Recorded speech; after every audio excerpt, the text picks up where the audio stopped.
Bien, señores, en un esfuerzo conjunto entre Síntesis y Red Social, nos vamos a dar la tarea de hacer intercambios o diálogos o debates en un momento determinado con los diferentes candidatos en las próximas elecciones de mayo 15 del 2016.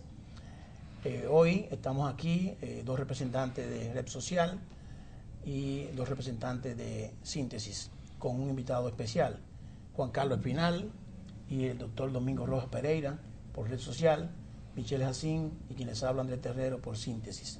Red Social es una red plural donde cabe toda persona que piensa diferente y que puede estar militando en cualquier partido.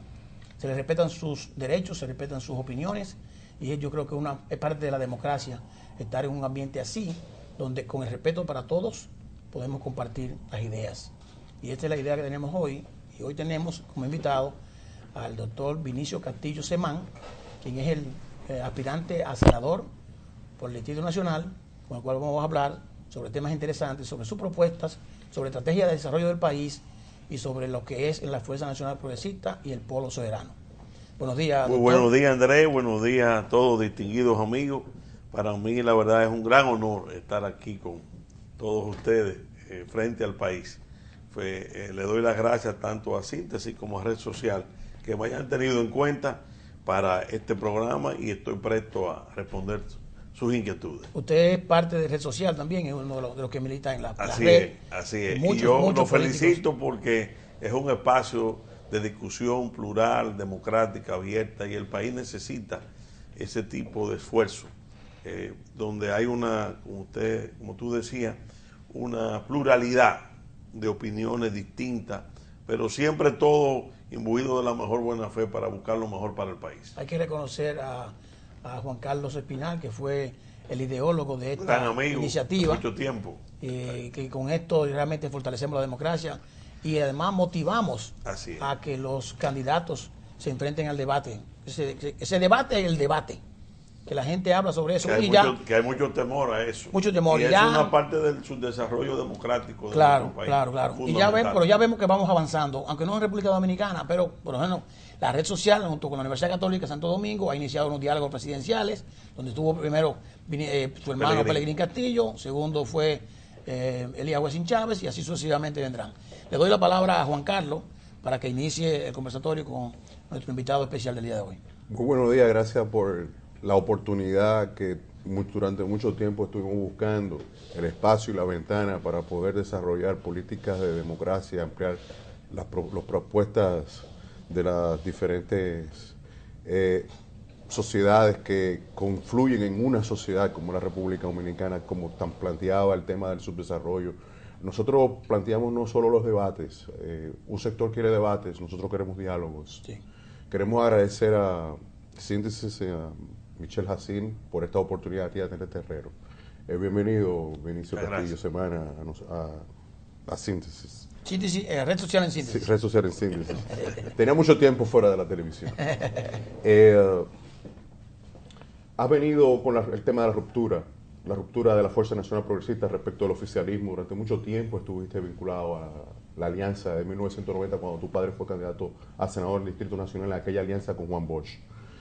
¿Qué produce, qué genera la ruptura entre la Fuerza Nacional Progresista y el gobierno dominicano y el Partido de la Liberación Dominicana? Mira, Juan Carlos, distinguidos amigos, como yo he explicado en varios programas, incluso se lo expliqué a Michelle en un programa especial que hicimos, mucha gente cree que la ruptura nuestra con Danilo Medina y el gobierno, y posteriormente con el PLD, fue producto de un exabrupto o de una situación impensada, motivada en reyertas coyunturales internas en el PLD, vinculándonos a Leonel Fernández y haciendo una serie de análisis totalmente equivocados. La realidad es que nosotros teníamos 2 años prácticamente desde el inicio del gobierno de Danilo Medina, a quien nosotros modestamente, tengo que decirlo, contribuimos de manera determinante a llevar al poder. Prácticamente desde el principio de su gobierno se produjeron choques a lo interno del gobierno con respecto a temas fundamentales del país, que para nosotros han sido parte de nuestra vida. La defensa de la soberanía dominicana no es algo nuevo en la Fuerza Nacional Progresista. Mi padre incluso fue el ideólogo del Frente Patriótico, que juntó a Balaguer con Juan Bosch, precisamente para enfrentar hace 22 años a una ofensiva de las potencias que querían determinada candidato. En aquel momento era el doctor Peña Gómez como presidente de este país. Es decir, nosotros venimos de una situación, de una vida luchando con el tema de la soberanía dominicana y el peligro que tiene el tema haitiano para la República Dominicana. Cuando el presidente Medina llega al poder, lamentablemente, sin que nadie tuviera la más mínima sospecha de eso, pone de primer ministro de su gobierno, prácticamente dándole todo el mando de su gobierno a Gustavo Montalvo Franco, un individuo que hasta ese momento era desconocido para la nación, porque yo dirigí la campaña de Danilo Medina y yo conocí a Gustavo Montalvo después que ganamos las elecciones, y nadie le oyó la voz a Gustavo Montalvo en ese proceso electoral para derrotar a Hipólito Mejía, nadie.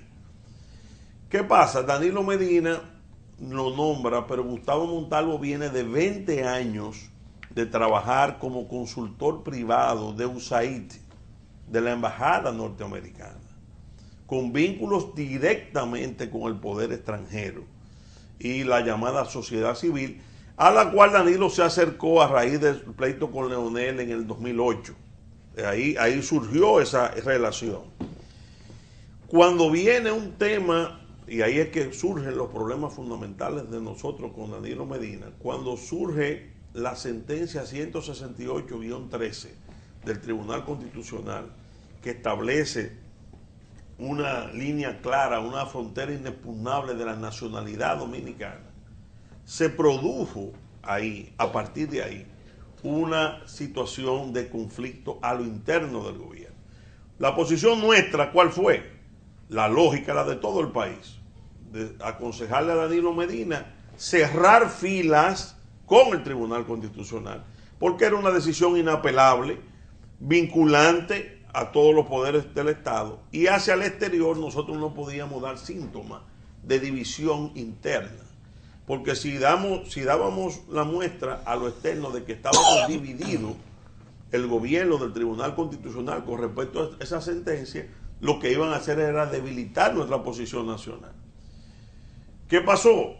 Que Gustavo Montalvo, obviamente, ¿a quién respondió en ese momento? A los intereses extranjeros, a los intereses de los Estados Unidos y a los intereses que había trabajado durante 20 años. Y empezó toda una situación de sabotear la sentencia del Tribunal Constitucional desde el Palacio Nacional. Los mayores oponentes de la sentencia del fallo del Tribunal Constitucional surgió de Roberto Rodríguez Marchena, mano derecha de Gustavo Montalvo, y de ese sector de la sociedad civil, que junto con Juan Bolívar Díaz dijeron, de aquí fue que nació la noción primera de que esa sentencia era un genocidio civil, que era una sentencia hitleriana, nació de aquí, de los dominicanos, de aquí del Palacio y de Juan Bolívar.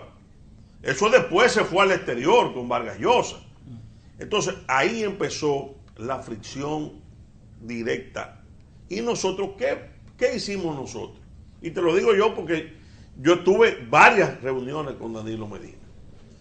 Aconsejar al presidente de que el camino de sabotear al Tribunal Constitucional y de echar hacia atrás la sentencia del Constitucional o de mediatizarla a través de una ley era un camino terrible para la República Dominicana que nos iba a debilitar.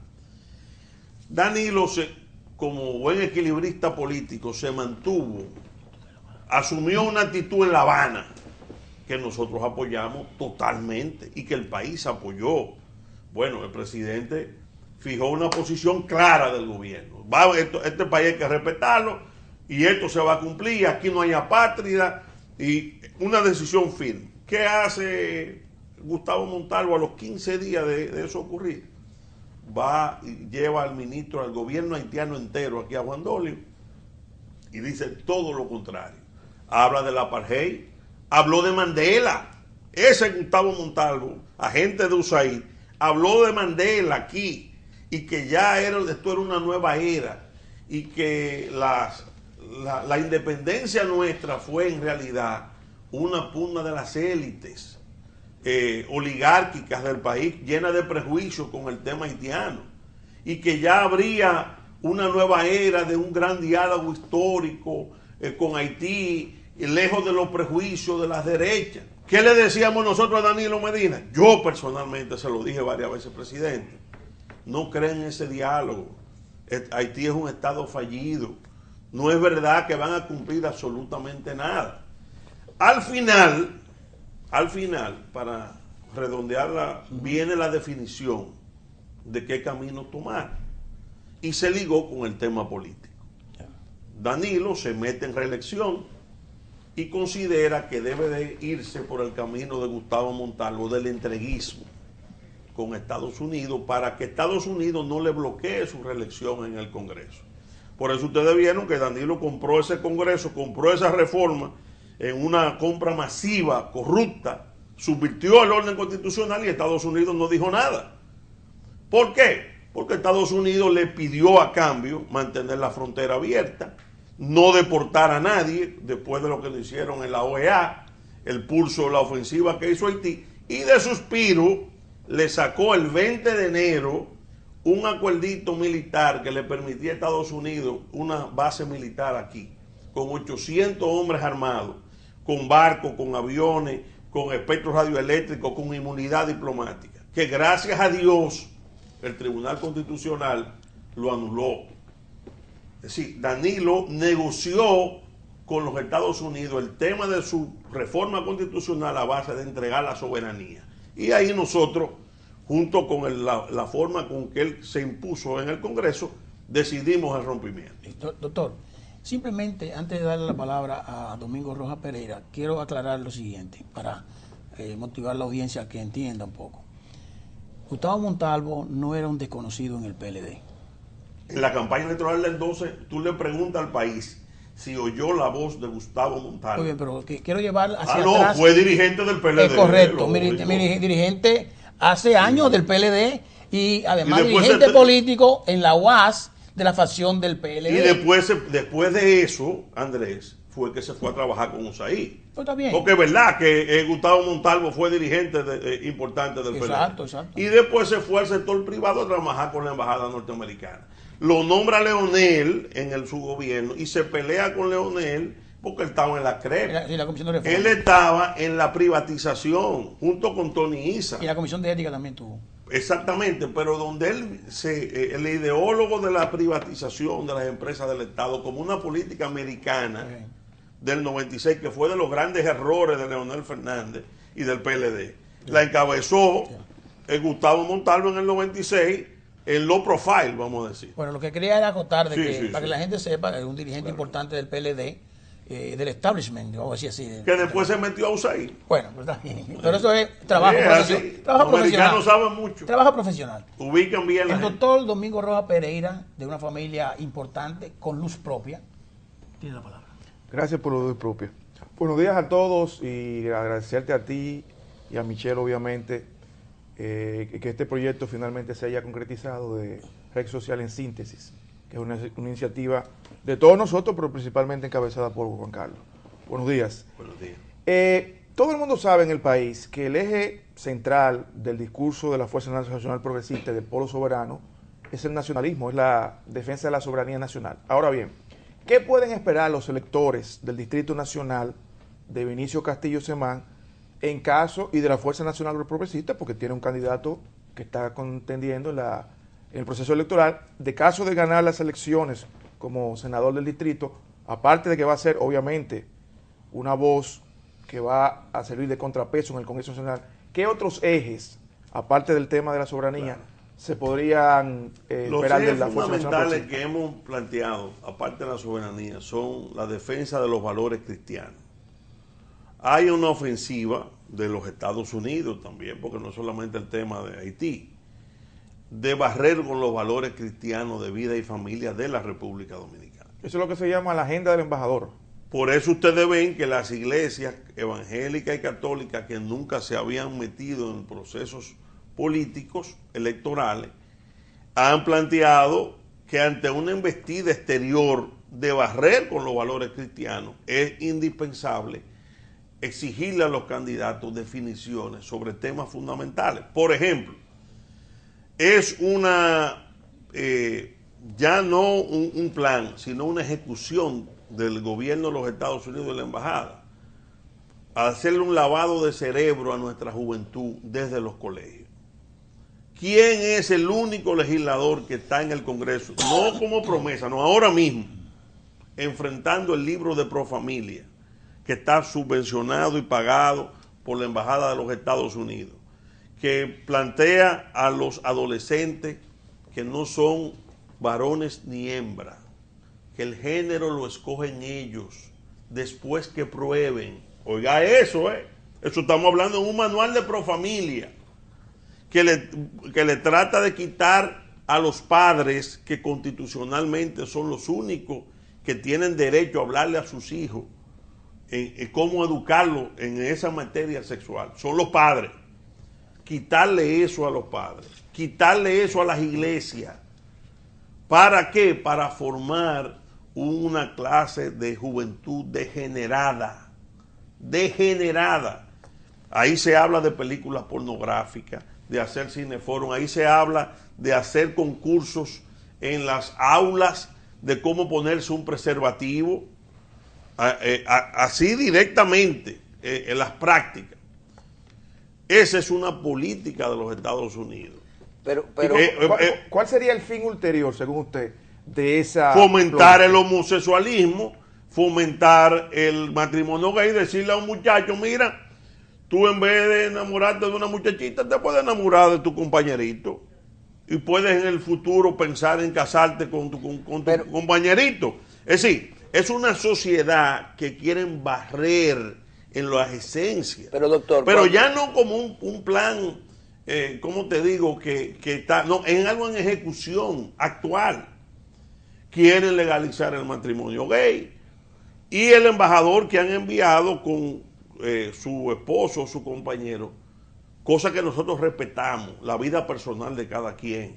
Nosotros no tenemos prejuicios contra los homosexuales. Lo que decimos es que el embajador no ha venido aquí como embajador de los Estados Unidos. Él ha venido como un activista gay, como un promotor de imponerle a este país esa práctica.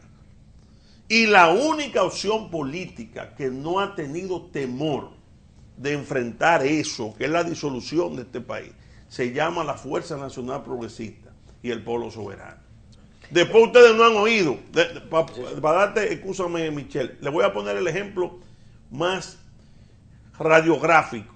El Diario Libre, uno de los principales periódicos de este país, fue objeto de una discriminación de la Embajada Norteamericana, porque publicó una foto inconveniente del embajador con un grupo de invitados en una piscina en traje de baño.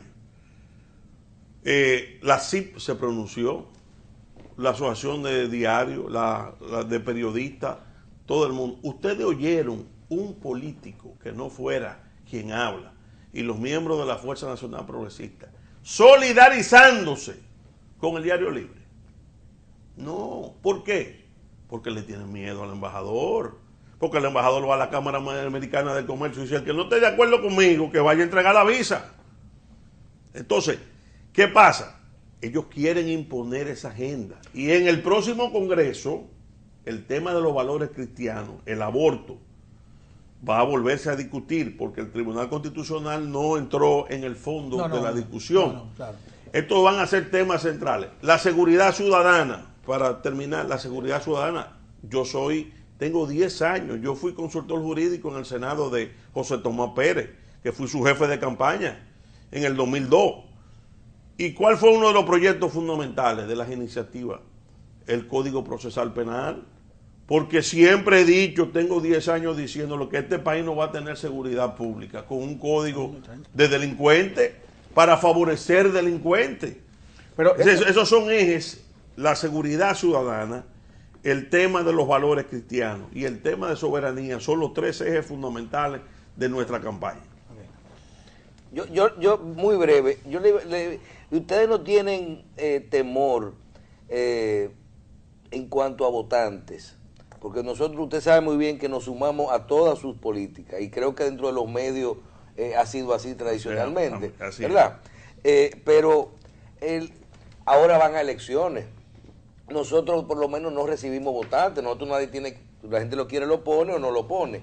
En el caso de los votantes, ustedes, cuando hablamos de gente que quiera apertura de frontera, gente que quiere nosotros planteamos el muro, la apertura de muro. La gente que quiere que no está de acuerdo con la política, o que está de acuerdo con la política del matrimonio gay, o las mujeres que están de acuerdo, un grupo de gente que está de acuerdo con el aborto. ¿Ustedes no temen que esto le afecte con estas minorías?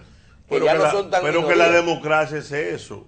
Por ejemplo, mi amigo Max Puy y Minú y Guillermo Moreno tienen los LGTB, tienen, bueno, eso es, ellos creen en eso y democráticamente ellos tienen todo el derecho de que el que esté de acuerdo con que aquí se instituye el matrimonio entre hombres y entre mujeres, que voten por ellos, o que voten por Danilo, o que voten por Luis.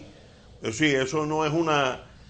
yo no estoy diciendo que no pueda, que eso es una cuestión que no tiene una expresión democrática. Ahora, nosotros somos, aquí lo puedo decir a 90 días de las elecciones, la única opción política definida con estos temas somos nosotros. ¿Qué quieren los políticos? ¿Qué le agradaría a los políticos? Que este tema no se tratara. Está bien con todo el mundo. Para estar bien con Dios y con el diablo. Estar bien en la embajada americana con el esposo y el embajador y el esposo. Y estar bien con la iglesia católica, evangélica y el pueblo cristiano. A un político tradicional no le gustaría que le pregunten, por eso es que el debate es peligroso. Sí. Porque el debate... Hay que fijar y te dice, ¿qué usted cree del matrimonio gay? Sí. Diga, defínase. ¿Qué usted cree del aborto? ¿Qué usted cree y ese es un tema, esos son temas. ¿Qué usted cree de la frontera abierta? Esos son temas. Es un programa, ¿qué usted cree? Claro. ¿Qué usted cree? Salir huyendo. No, y sobre todo que en un eventual debate, que ojalá la red social propugna, porque hay un debate presidencial, a nivel de los candidatos presidenciales, podría costar unas elecciones. Es una respuesta a una fijación de posición que un candidato haga y que no convenga a la mayoría de la sociedad. Toda sociedad democrática, a eso es que tiene que presionar. Claro. Porque en el debate no hay teleprompter, ni hay papelito que pasar. Si tú tienes un país... Ni hay un libreto prehecho. Tú tienes un país que te está viendo las capacidades del hombre o de la mujer que quiere gobernarte. Doctor, mire, doctor. ¿Cuál es parte del atraso político de nosotros? Que eso no se quiere. Por eso yo voy a apoyar a partir del 27 de febrero la propuesta de la Junta Central Electoral de modificar la ley electoral y de hacer eso obligatorio. Es así. Doctor, mire, es una actitud muy responsable de la Fuerza Nacional Progresista. Atípica. Muy responsable y atípica, porque los políticos lo que andan es buscando votos. Y donde tú lo menos posible que pierdas hay que no caer ahí. No, y no comprometerte. Ahora, no, está bien. Ojalá que se puedan dar los debates. Ahora miren, Síntesis y Red Social está preocupada seriamente por el proceso educativo en la República Dominicana. A nivel internacional vemos los detalles en que dame nada más para hacerte esta acotación. Okay. En el mismo momento que se quiere lavar la cabeza de nuestra juventud en el plano de su formación sexual, de su vida, de su formación, en ese mismo momento se le está borrando la historia dominicana. Fíjate la sociedad que quiere pero son los mismos intereses. Estamos de acuerdo. Donde Duarte, Sánchez, Mella, los restauradores, eso no sirve para nada. Lo que vale la historia haitiana. Es decir, la masa que tú estás creando de juventud hacia el futuro es homosexualismo, lesbianismo, sexo libre, y al mismo tiempo desarraigarlo de los valores fundamentales de la nación. Pero yo no creo que los principales partidos estén en eso. Puede ser que apoyen, o sea... bueno, pero es la política actual. Bueno, exacto. Pero no creo que sea así. Pero yo creo que hay que ser vigilante. De la componenda. No, la componenda. Yo creo que hay que ser vigilante. Pero yo quiero entrar en este tema porque el tiempo avanza. Vemos los indicadores internacionales en que los jóvenes de ahora están muy mal en matemáticas y muy mal en lengua española, vamos a decir así.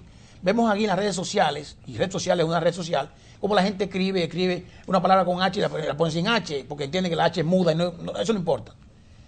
La calidad de la educación, la calidad del profesor, ¿dónde se enfoca la Fuerza Nacional Progresista en este tema transversal e importante para todos? Yo hice hace años, incluso en un artículo del Listín Diario, propuse que, porque conozco eso que tú estás planteando, que aquí hay que formar profesores.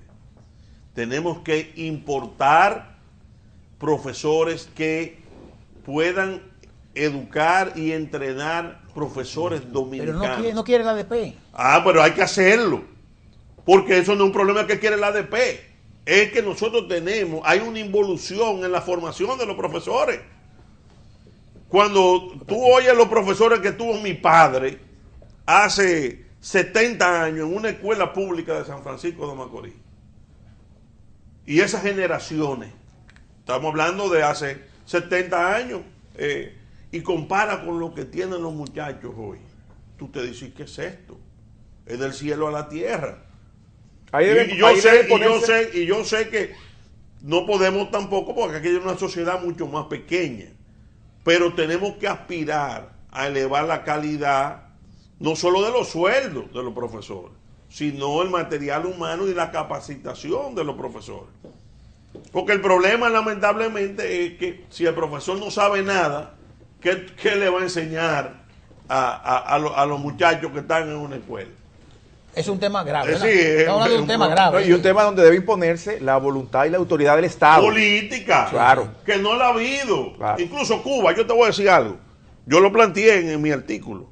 Cuba no hubiera podido ayudar. No, con eso. El gobierno lo planteó. Con miles de. Pero no es que lo planteó, es que hay que hacerlo. Hay que hacerlo. Lo haga. Hay que hacerlo. Y incentivar, porque para eso está el 4%. No, claro. No hacerlo como un calidad. tema nada más obligatorio, sino un incentivo Claro. para los que se quieran formar. El tema y es, las mayores calificaciones, porque eso es un plan. El tema no es tanto ahora a infraestructura, que ya la tenemos. Vamos a la calidad. Pero lógico. A la calidad del profesor, la calidad del estudiante. Mira, eso de la tanda extendida, eso está muy bonito, pero tú tenés los muchachos hasta las 4 de la tarde sin hacer nada. No, pero no es eso, no. Oye, brevemente. no. Aparte de lo de la calidad que estamos hablando. Pero déjeme decir, voy a corroborar sin con usted. currículum, sin Doctor. sin un tema educativo que darle, Doctor, también es un lío. Doctor, mire, brevemente, antes de Juan Carlos, mire que si mi hijo está en la tanda extendida y llega a mi casa a las 5 de la tarde, entonces me dice, papi, vamos a hacer la tarea. Digo, pero ven acá, mi hijo, porque tú estabas haciendo la tarea No, extendida. pero la tarea entendida incluye la tarea. Pero si no la hacen, Oye, entonces hay que hacerla en la casa. la información que Eso yo es. tengo de todo el país es que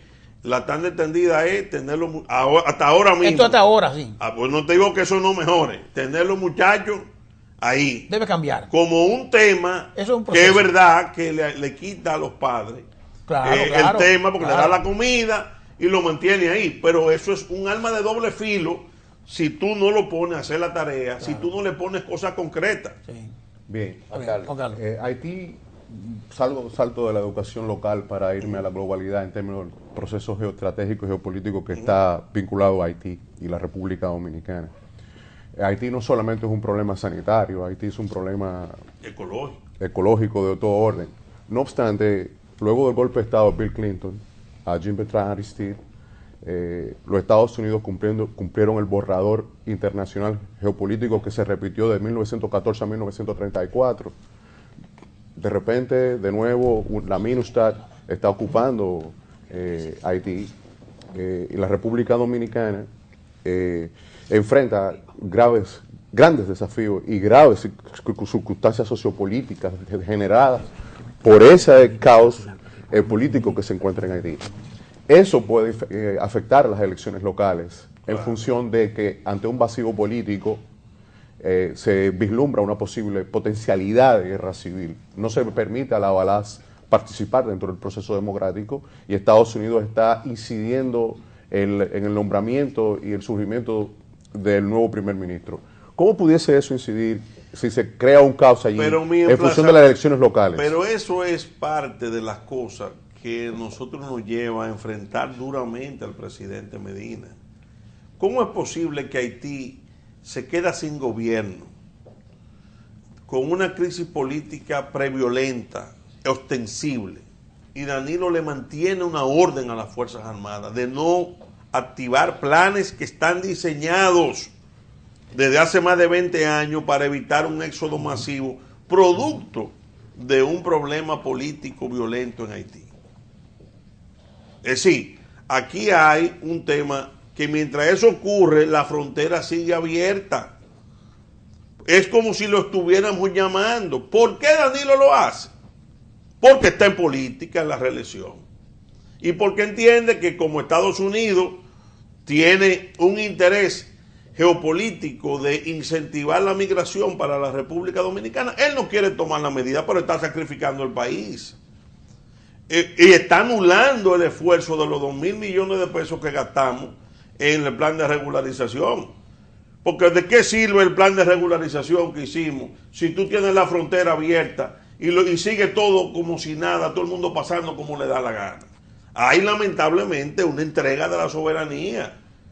Y esto ligado a planes económicos binacionales con grupos empresariales dominicanos con apoyo internacional para fomentar esa migración. ¿Cuál es el problema de fondo? Se está produciendo 15 años después de estar intervenido Haití. Miren el caos que hay.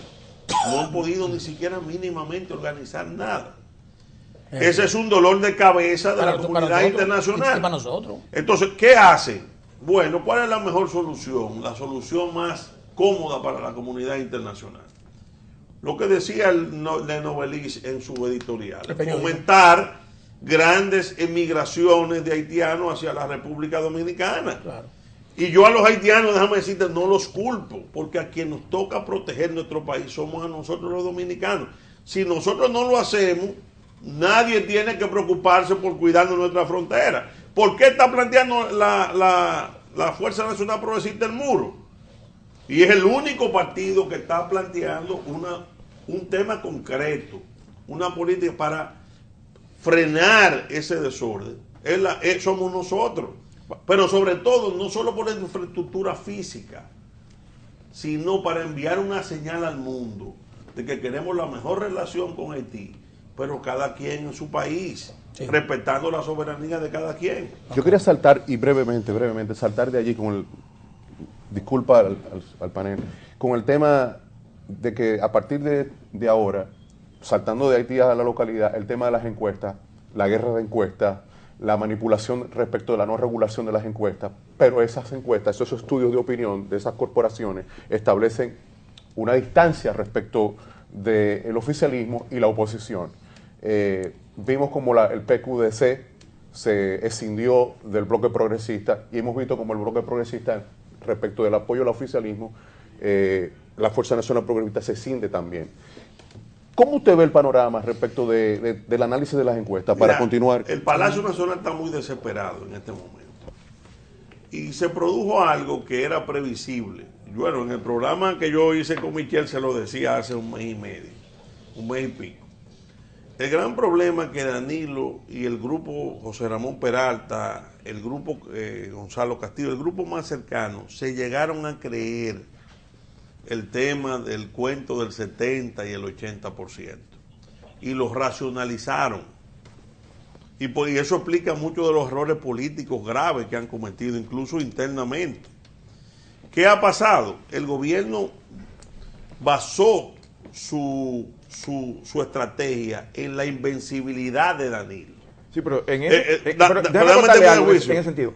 Es que yo creo que, como usted dice, el gobierno cometió un error, pero cometió un error de apreciación de los números que le daban sus encuestas.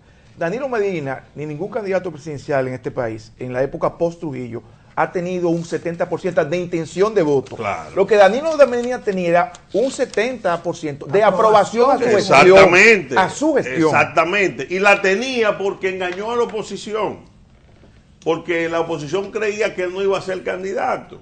La oposición creía que el candidato iba a ser Leonel. Y veían a Danilo como un aliado.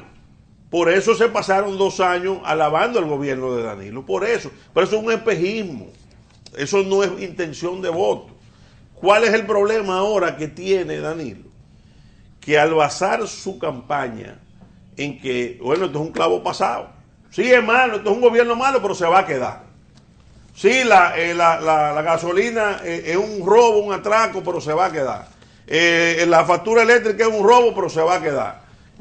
El plátano está y el pollo a 80, pero se va a quedar. Él vendió eso en los sectores de poder, en los sectores medios.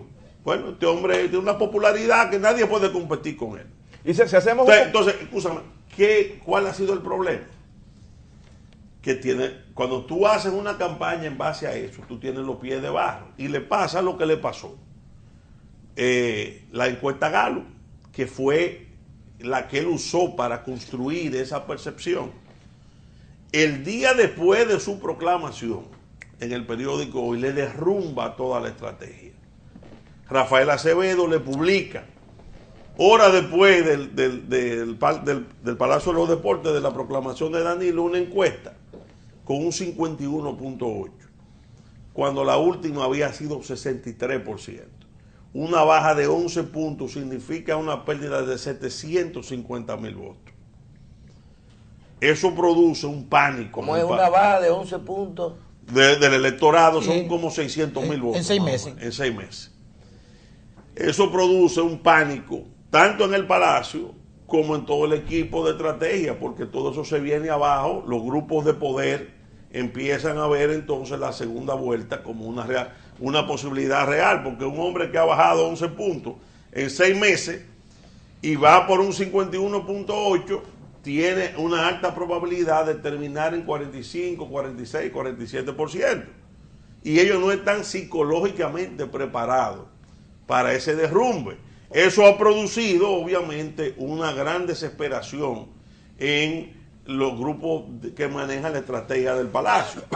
Y lo que ha pasado después de ahí son traspiés tras traspiés. Lo de Vargas Llosa, por ejemplo, después de eso le tumbó 5 puntos. Por eso ustedes vieron que tuvo Montalvo y Roberto Rodrigo Manchena que caerle arriba al ministro de Cultura. Porque en el tracking que hace mi amigo José Ramón diario, la repulsa del país con lo de Vargas Llosa fue enorme. Y los asesores brasileños le dijeron a Danilo, usted tiene que separar su gobierno y trate de decir que usted no es que está detrás de eso. Ok. Doctor, mire doctor, yo acabo de decir que ustedes tienen una posición muy responsable y después dije atípica. Ustedes tuvieron casi 20 años de alianza con el PLD. 22 años, correcto. Y ustedes han dicho, yo lo he oído, que la ruptura no es con el PLD. Entonces yo pregunto a usted ahora, para debatirlo con la gente, ¿por qué está tan contenta la Fuerza Nacional Progresista en que Danilo siga bajando? Si hay una polarización de partidos donde ustedes no tienen la oportunidad de ganar, según las encuestas.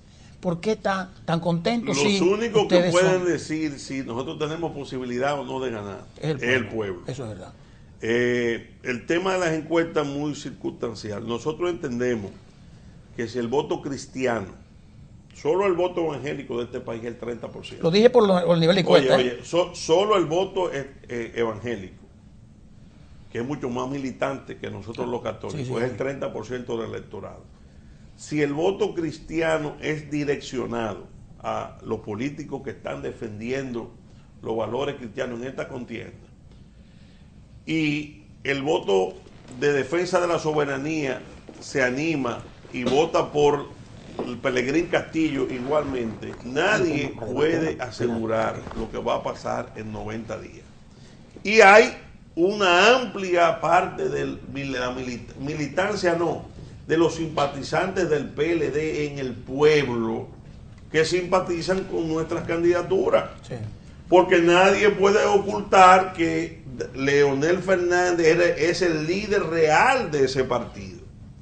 Y lo comprobé, él me invitó a mí y a mi padre hace 2 días en un acto en el Hotel Embajador. Ahí demostró Leonel que es el líder. Yo le decía a mi padre, sin ser candidato a nada, porque Leonel no es candidato a nada, y sin poderle ofrecer nada a nadie, vamos a decir, ahí no cabía un alma. Pero él decía... Escúchame, ahí no cabía un alma, y la gente que estaba ahí, empresarios, clase media, gente importante, que fue a oírle en una circunstancia muy difícil para él, porque no no está en la carrera. Sí, pero el mismo Leonel dijo en un artículo que el líder era el que daba los sobrecitos. No. Al principio del gobierno. El líder del PLD es Leonel Fernández. Entonces, ¿qué pasa? Ese líder, este grupo del Palacio, lo sacó de la carrera con malas artes. No quiero repetir aquí lo que pasó, todo el mundo sabe. Y hay una parte importante de ese liderato en el pueblo que no va a votar por Danilo Medina y que va a votar por la Fuerza Nacional Progresista y sus candidatos. Okay. Vamos a hacer un poquito de... Pero nosotros no estamos aquí haciendo un trabajo para que otros ganen. Nosotros estamos haciendo un trabajo para ganar. Y en el caso particular mío, déjame decir, yo estoy encabezando las encuestas aquí en el Distrito Nacional. Muy bien, pero yo estuve en Capotillo antes de ayer. Y el apoyo que recibí en los sectores más populares del país es increíble. No, pero quiero, escúchame, pero para redondear, tanto en gente que ha simpatizado o simpatiza con el PLD.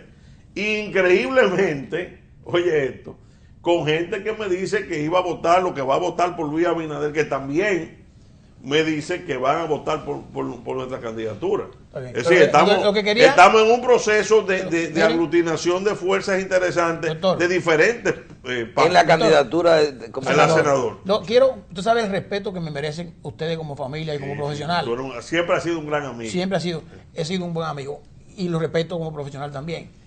Pero lo quiero aclarar porque me refería por el tema de la polarización que se están viendo en las encuestas. Es que no es un tema de ratificación, sino es lo que estamos viendo ahí.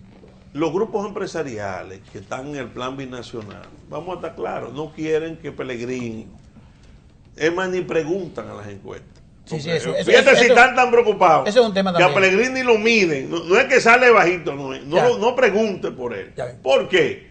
Porque para los grupos que están con el plan binacional es un dolor de cabeza de que la opción nacionalista pueda crecer.